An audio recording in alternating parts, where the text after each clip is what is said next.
procès appelle à incendier le palais du Mugunaba. Marcel Tankwano, Abdul Karim Bagayan dit Lota, Pascal Zaïda, Désiré Ginko ont fait appel du jugement rendu en premier ressort par le tribunal de grande instance Ouaga 1. Le dossier a été renvoyé au 5 juillet prochain à la demande des avocats de la défense. Élément à suivre dans ce journal.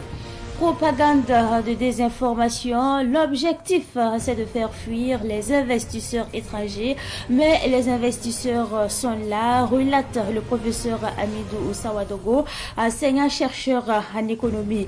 Il a aussi apprécié la sortie du chef de l'État sur les spéculations faisant cas de vacances de poste.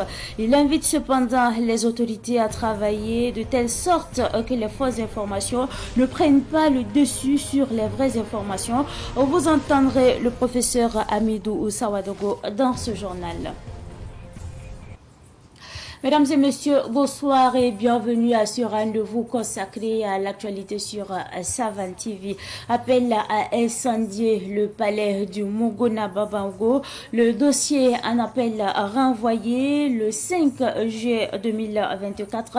Les prévenus, parmi lesquels Abdul Karim Bagayan dit Lota et Marcel Tankwano, étaient à la barre aujourd'hui. Ils ont demandé sans succès la liberté provisoire pour raisons sociales et de santé, demande rejetée et le dossier renvoyé le 5 juillet 2024. On fait le point avec notre reporter Yacouba Tiamtori. Dès l'ouverture de l'audience en appel du procès appel à incendier le palais du Mugunaba, certains avocats des prévenus ont demandé le renvoi pour leur permettre de prendre connaissance du fond du dossier. En plus, les 10 avocats ont formulé des demandes de liberté provisoire pour leurs clients en avançant des raisons sociales et de santé. Notre client a été condamné à 18 mois. À ce jour, il a presque fini de purger sa peine. Nous sommes même sûrs que d'ici la fin de cette procédure en appel, le temps qu'il lui reste à faire en prison sera écoulé. Nous avons également des documents de notre client qui attestent qu'il a des problèmes de santé. Nous demandons donc que la liberté lui soit accordée pour qu'il puisse se soigner et se remettre en état en matière de santé en attendant que le dossier soit en état de recevoir jugement, a indiqué Maître Ibrahim Gitanga, avocat de Désiré Genko.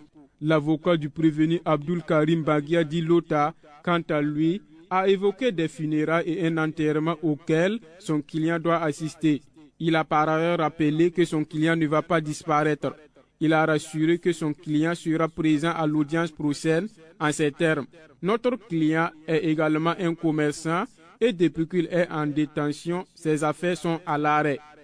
Le parquet n'a pas trouvé d'inconvénient à la demande de renvoi du dossier des prévenus.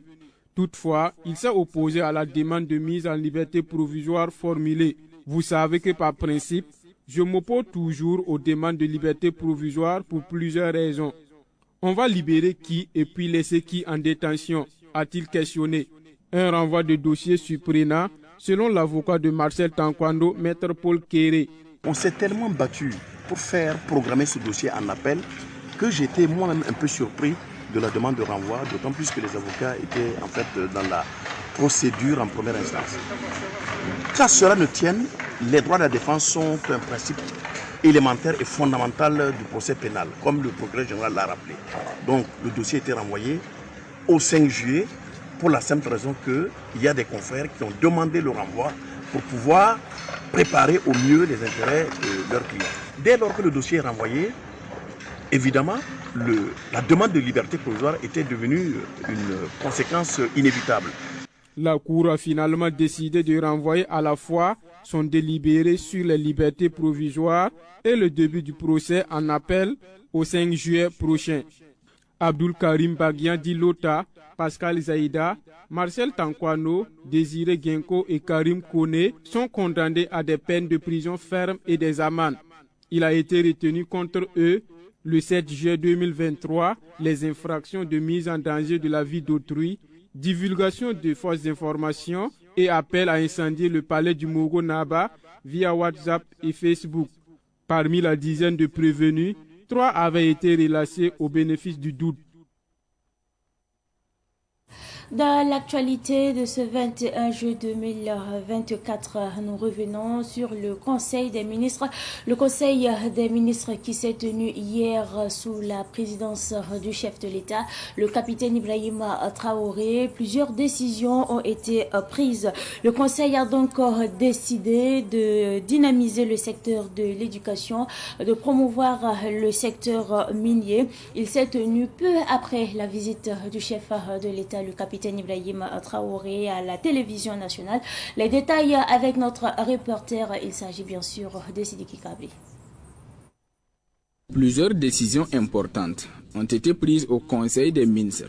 Parmi elles, un décret concernant une initiative présidentielle pour une éducation de qualité pour tous a été adopté. Cette initiative, structurée en 7 composantes, vise à améliorer les infrastructures éducatives, créer une université polytechnique, réformer la gestion des écoles, dynamiser la formation continue des enseignants, assainir la délivrance des diplômes, promouvoir l'enseignement professionnel et technique et améliorer la discipline et la propriété des établissements scolaires. L'initiative est prévue pour une durée de 5 ans et sera gérée par le Bureau national des grands projets du Burkina.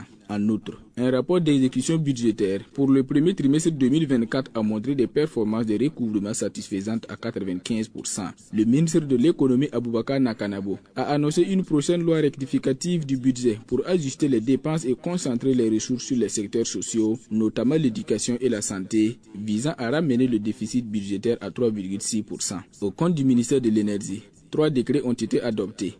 Le premier sur les normes d'efficacité énergétique, le deuxième sur les règlements d'exploitation du réseau électronique national et le troisième sur les quantités d'or maximales que les artisans miniers peuvent détenir, visant à renforcer la sécurité énergétique et la réglementation minière. Le chef de l'État, le capitaine Ibrahima Traoré, était dans les locaux de la télévision nationale hier. Il a rassuré le personnel suite à l'incident du mercredi 12 juin dernier et dénoncé la campagne d'intoxication orchestrée de l'extérieur contre le Burkina Faso. Le capitaine Ibrahima Traoré a martelé au sujet de la presse française. Il mente comme il respire. Écoutons donc le chef de l'État, le capitaine Ibrahima Traoré. Ces individus, il ne faut pas les écouter. Hein. Ils veulent distraire les gens. C'est rien d'important. Nous, on ne fuit pas. Jamais. Nous sommes soldats et ça, c'est la dernière des choses qui vient en tête. On ne recule pas, on n'abandonne pas. Et on ne s'agenouille devant personne, à part nos parents et Dieu. Donc ça, c'est notre mentalité comme ça. Ils ont raconté tout ce qu'ils veulent et on les regardait. Justement à cause de ça qu'on n'est pas venu très tôt. Il fallait les laisser alimenter leurs mensonges. Ils ont la haine en eux. Ils sont constipés intellectuellement. Et c'est ça qui fait qu'ils sont obligés de mentir. Parce que sûrement qu'ils ont pris, ils ont un pacte avec les impérialistes. Et ils sont obligés de travailler pour les faire croire. C'est des escrocs en fait. Sinon nous on est là, on continue de travailler. On est avec vous chaque matin, on passe. Voilà. Mais on ne voulait pas venir pour les laisser continuer jusqu'à aller se noyer eux-mêmes. Et je pense qu'ils se sont bien noyés maintenant. Toute l'Afrique a compris que ce sont des apatrides, ce sont des ennemis de la nation. Voilà. Sinon, il n'en est absolument rien. Nous sommes là, on travaille. Vous voyez ce qu'on appelle le média mensonge? Je pense que beaucoup ont compris maintenant. La plupart sont des médias menteurs. Ils ont passé le temps à mentir, à manipuler. Et aujourd'hui, quand je les regarde, dans leurs reportages et tout ce qu'ils racontent, c'est honteux. Et c'est très bien. Ils sont arrivés même à prouver à toute l'Afrique, à tout le monde entier, qu'ils sont des menteurs. Après cette visite du chef de l'État, le capitaine Ibrahima Traoré, à la télévision nationale, nous parlons propagande et investissement. Le Burkina Faso continue d'attirer les investisseurs étrangers malgré les campagnes de désintoxication contre le pays. Le cas du marché boursier où le Burkina Faso a levé 100 milliards de francs CFA le mois dernier illustre ses propos selon l'économiste le professeur Amidou Sawadogo. En plus, les multinationales sont toujours présentes au Burkina Faso. Renchérit Amidou Sawadogo. Il invite par conséquent les autorités à toujours rassurer les investisseurs étrangers. C'est un reportage signé Fatih Sankara. La vague d'intoxication et de désinformation constatée ces derniers jours n'avait pas pour unique objectif de nuire à l'image du chef de l'État. Un autre objectif des fausses informations, c'est de décourager et de faire fuir les investisseurs étrangers. Mais contre l'attente des auteurs des fake news, c'est l'effet contraire qui se produit, constate l'ancien chercheur en économie Hamidou Sawadgo. Ceux qui font ce genre de choses-là, leur objectif, c'est de faire fuir les investisseurs étrangers. Mais les investisseurs sont là. C'est l'effet pervers de la volonté de ces dénigrants-là qui se produit. Parce que les gens font en sorte de faire fuir les investisseurs. Mais personnellement, j'ai constaté des investisseurs taper à notre porte pour pouvoir échanger avec nous, pour prendre des possibilités d'investissement au Burkina Faso. Et s'ils sont venus jusqu'à des structures comme les nôtres, c'est qu'ils frappent à la porte de l'État. Et ça, je voulais vous dire qu'ils sont en grand nombre. Ce qu'on constate, c'est que les films multinationales qui sont déjà installés au Burkina sont là. La deuxième chose aussi que je peux déjà témoigner, c'est que même les investisseurs en bourse, l'État burkinabé a lancé pour mobiliser des ressources plus de 100 milliards de francs CFA le mois passé. Et ils en ont eu plus que ce qu'ils souhaitaient. Ça, c'est la preuve que les investisseurs sont là. C'est pourquoi je dis que c'est l'effet pervers qui se produit quant à la volonté de faire fuir les investisseurs.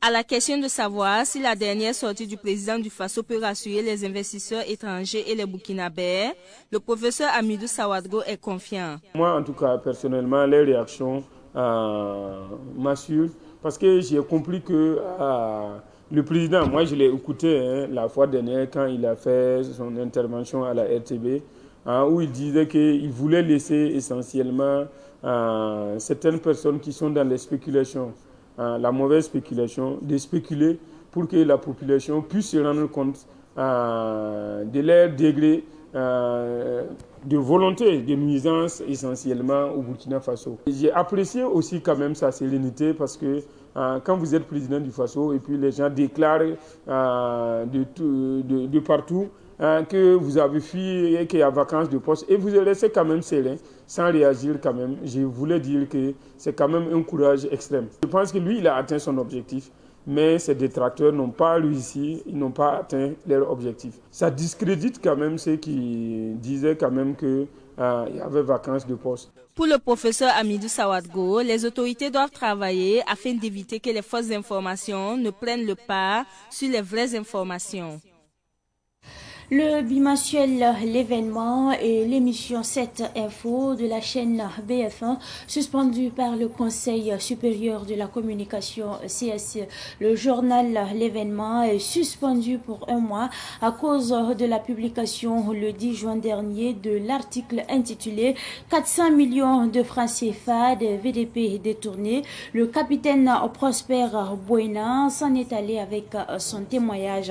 En ce qui concerne la suspension de l'émission 7 Info, il est reproché à la télévision BF1 la gestion de l'affaire Khalifa Rassiré. Dans le dernier numéro de l'émission, le chroniqueur a affirmé que les images montrant le chef de l'État, le capitaine Ibrahim Traoré, faire un don de sang ne sont pas récentes. Elles datent de 2023. On fait la synthèse avec Germaine Farama.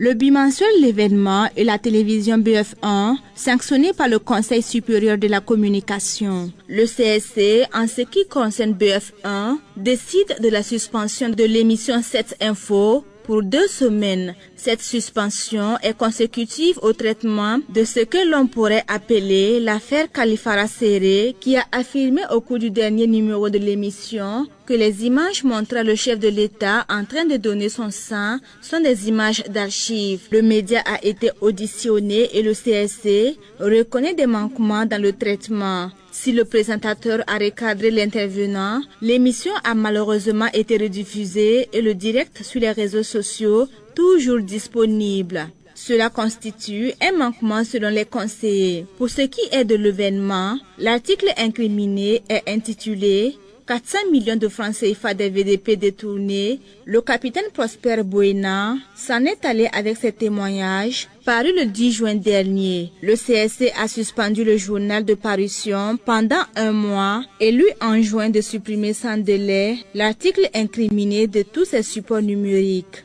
Nous rejetons et refusons totalement cette sanction grotesque, injuste et abusive du CSC, a réagi le journal L'événement dans un communiqué en date d'hier jeudi. Si vous constatez qu'il y a des personnes qui vous provoquent, répondez-leur par votre silence. Cela prouve votre grandeur et votre sagesse. Ne soyez pas méchants ni hypocrites, car vous êtes nés bons et vous devrez continuer dans ce sens. C'est tout pour cette édition du soir, que j'ai pris d'ailleurs du plaisir à vous présenter. Merci à vous pour votre constante fidélité. Excellent suite de programmes en compagnie, bien sûr, des programmes de Savan TV.